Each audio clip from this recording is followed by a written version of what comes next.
Hey guys, Harv here, and welcome to the International YouTube Moon Space Station.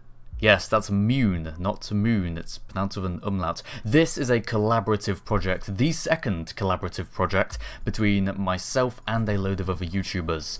On this particular station that I'm now going to go ahead and ruin, we have got a main module from the Solar Gamer who is managing everything and sorting out all the stuff. A big thanks and a shout out to him for sorting everything out, because I don't think anyone else would have done it quite so efficiently.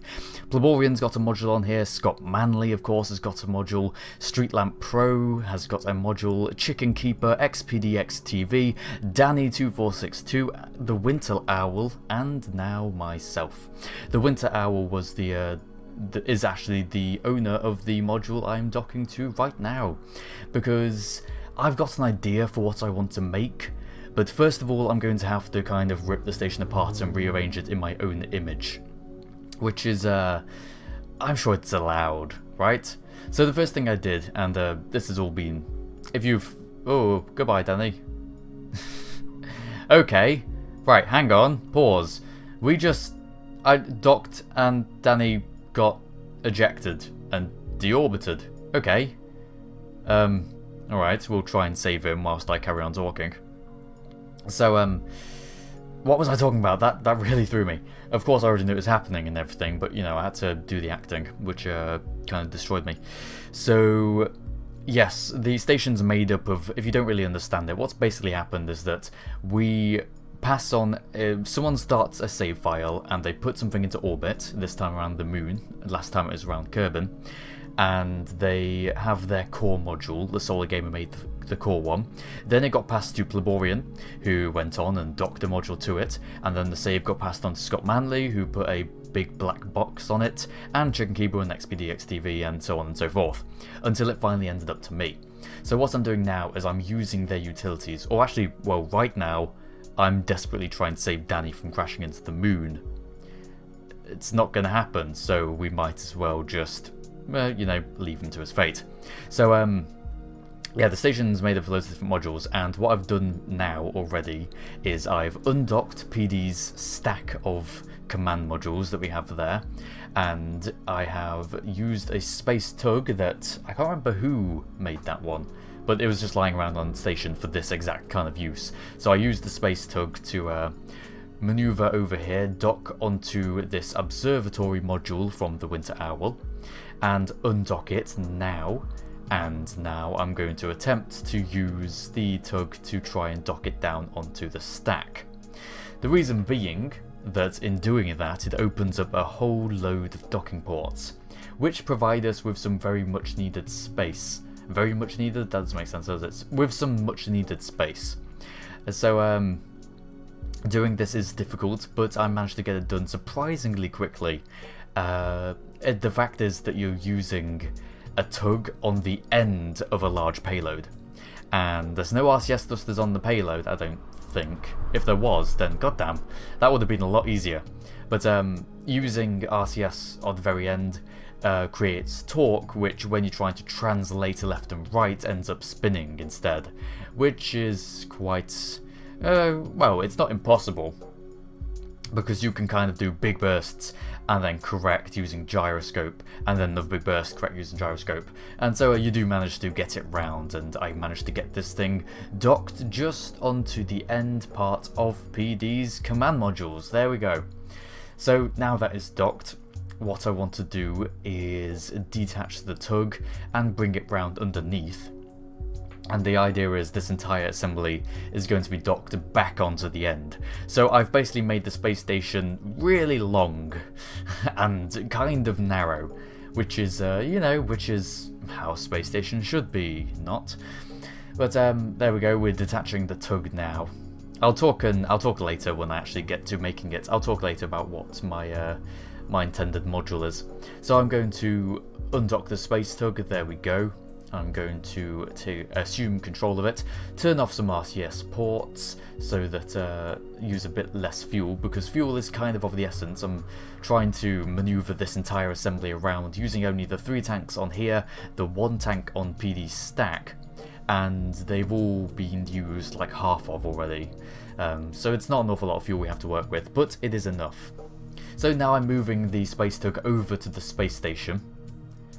Wait, why? What? Wait, what am I doing? Hang on. I need to go dock with the stack. Yeah, turn around and let's point this thing back at the stack and go dock with the stack. I kind of made this up as I went along. Forgive me. I just basically logged on and... Logged on? YouTube... Kerbal Space Program doesn't work with logging on system. What am I talking about? I loaded up the game and then I did some building in the VAB. I thought I was going to do one thing. I ended up not doing the other thing because I had a better idea. And then I just thought, screw it. I'm going to think as I mess about, basically. So, yes, I was kind of misguided. Well, no, not misguided, just... I didn't have a plan. So I went into it completely blind, with no plan. That thing is shaking massively, which is a problem with getting loads of people to build loads of different modules. I mean, getting different people to build different modules, because everyone will put Advanced SES on their module. And that means everyone's Advanced SES will be fighting with everyone else's Advanced SES as soon as you put Advanced SES on. But no, nonetheless, it seems to work fine without Advanced SES. So I've docked this space tug back onto the end of PD's modules. I've got this big assembly, basically split the space station in half and reorganized one of the halves. Halves. Reorganized one of the halves. Get it? Me? Half? No? Okay. So, and now again using the slightly less imbalanced RCS thrusters, because the stack of command modules does have, by the way, the stack of command modules which, as we fold in these solar panels, which contains all of us YouTubers, minus Danny, but yeah, people in the comments section who have already posted, oh look, it's got Manly, yeah, yes, it contains all of us, and which took a while. I'm guessing that took a long while for PD to do, but yes, this Harv we have here is slightly less imbalanced. I don't mean this one, I mean the other one. This is definitely imbalanced. This is the main station. It's got street lamps, massive dish on the end, but this thing has got RCS thrusters all the way along its length, so I can strategically turn some off and turn some other ones on and manage to put the centre of thrust around the centre of mass, or near enough to it, which manages to be quite successful. So after some intelligent time warping and use of fuel, because we are getting rather low, 81 units, but we are now pretty much at our destination. We just need to cancel out our relative velocity and thrust straight towards the docking port. It's the same old routine for docking.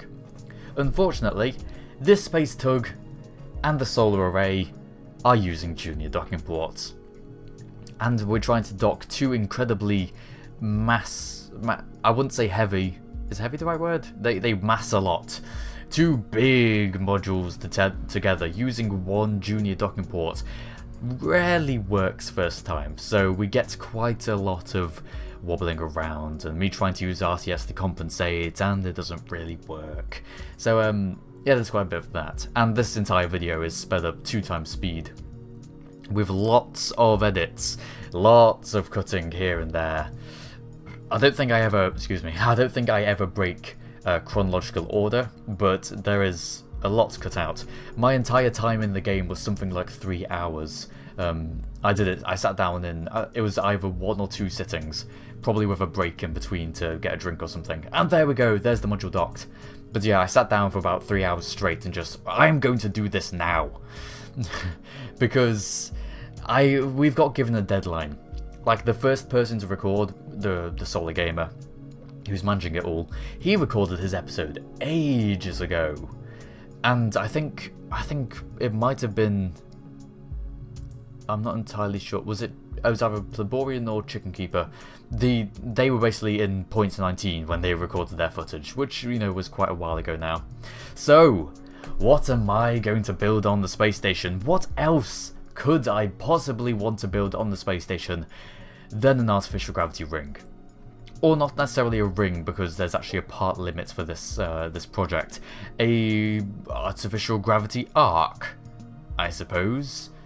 a section of a ring, because the part limit was 35 parts, and although I did a lot of different building and I tried out a lot of different methods, that 3 hours, probably at least an hour and a half was in the VAB.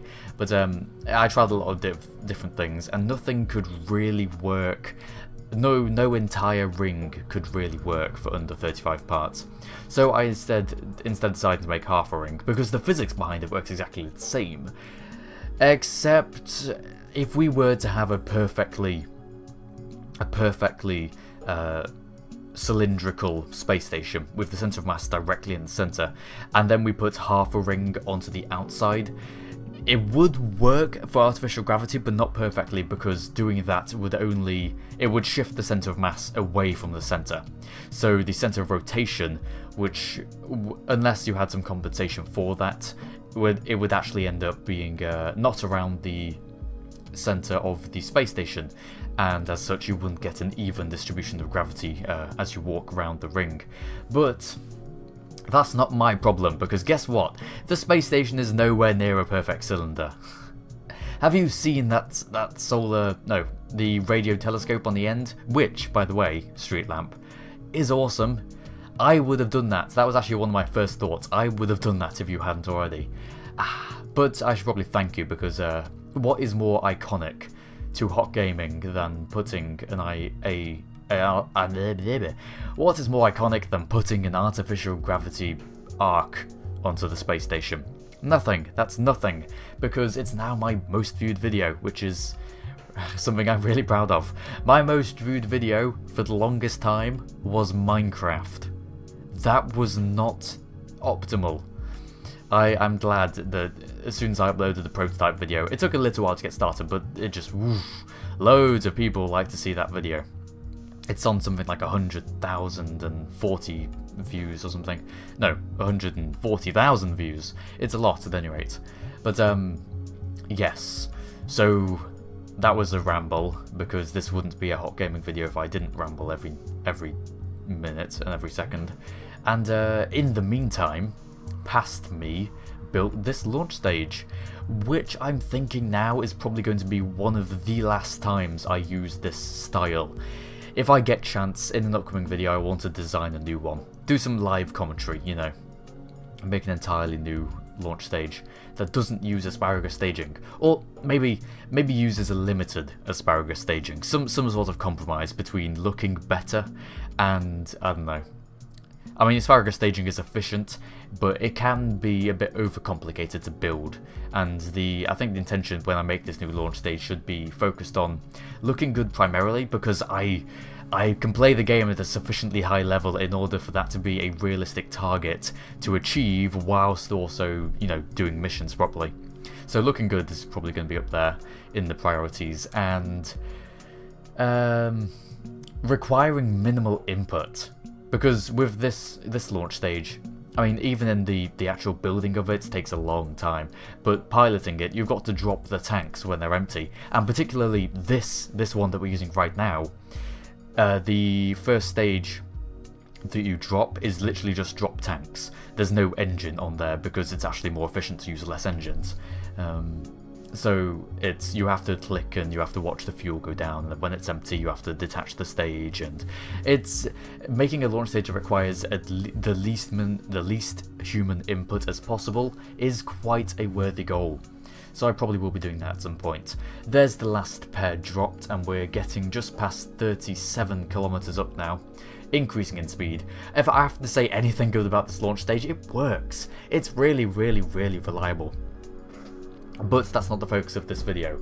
There is the moon, which is not the focus of the video either. In fact, there's something orbiting the moon as the focus, but you know.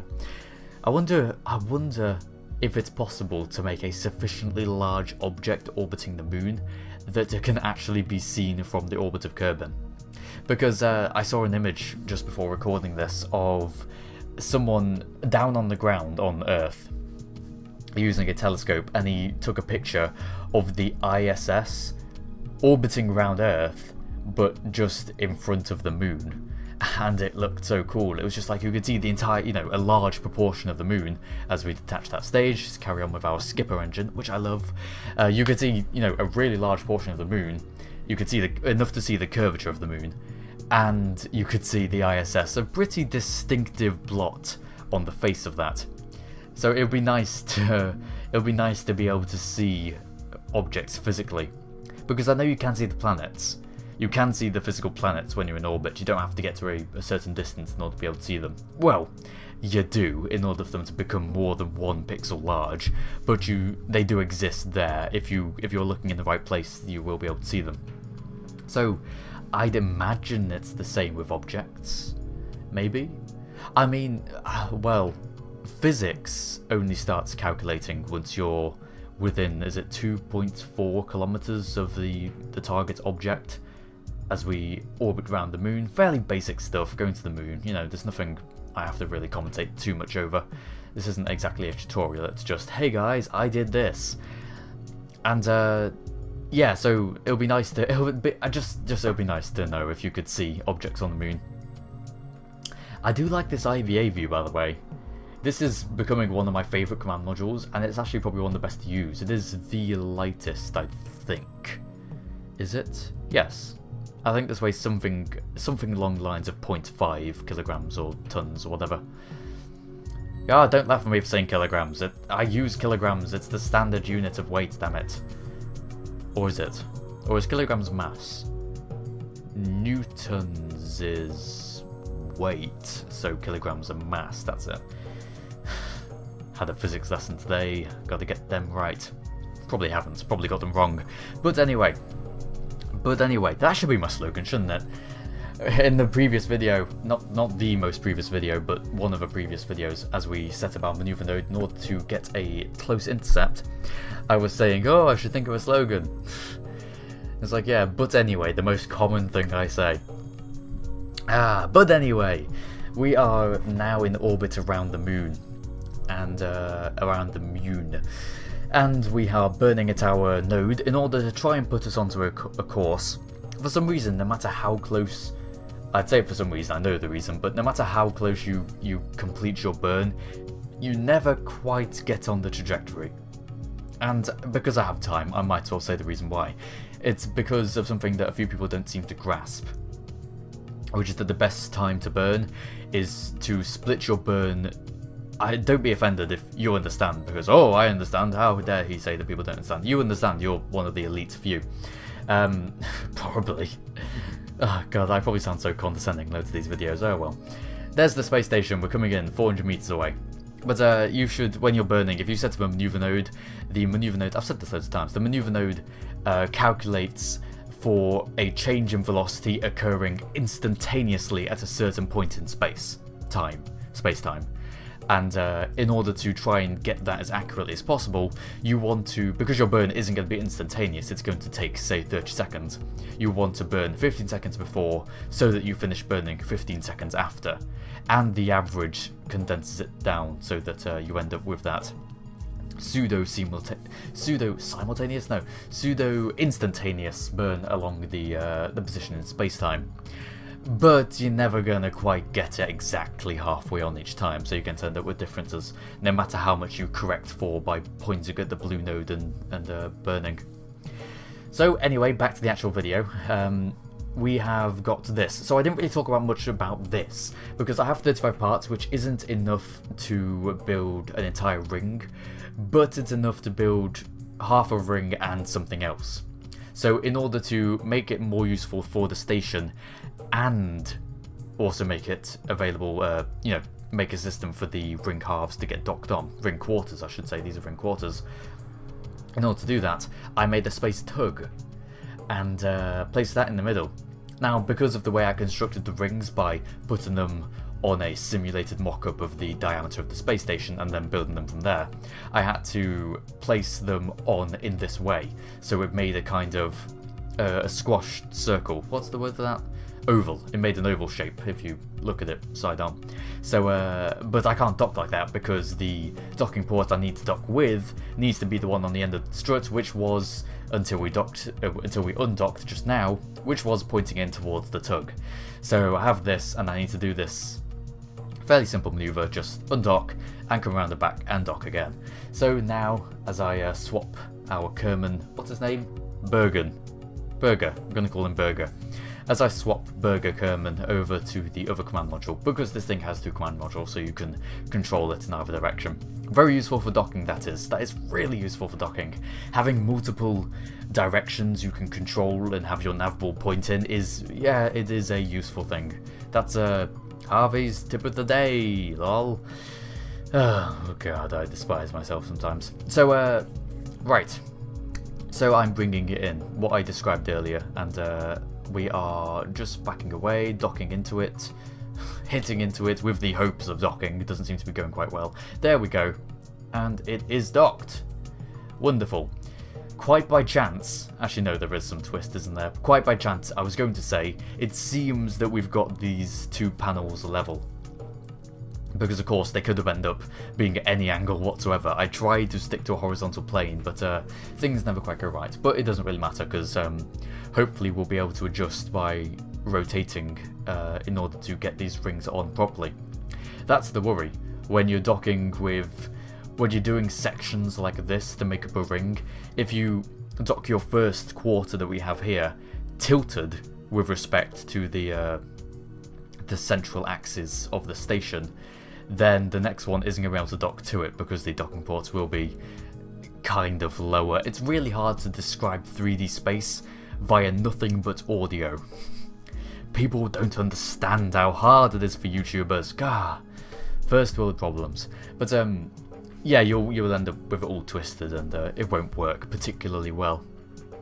So now that I've got all that sorted out, all that remains is to get this thing in and to get it docked. And this is the point of the video where I've been leading up to... No, I haven't been leading up to it. I've been waiting for an opportunity to say where I haven't had something else more interesting to talk about. Oh, listen to me talking about my interesting things about how my headphones are noise cancelling. Which is really disconcerting. Because I used to use Turtle Beach headphones, and they did not block out any noise whatsoever. So I could hear myself talk properly, and I could hear myself talk as if I wasn't wearing any headphones whatsoever.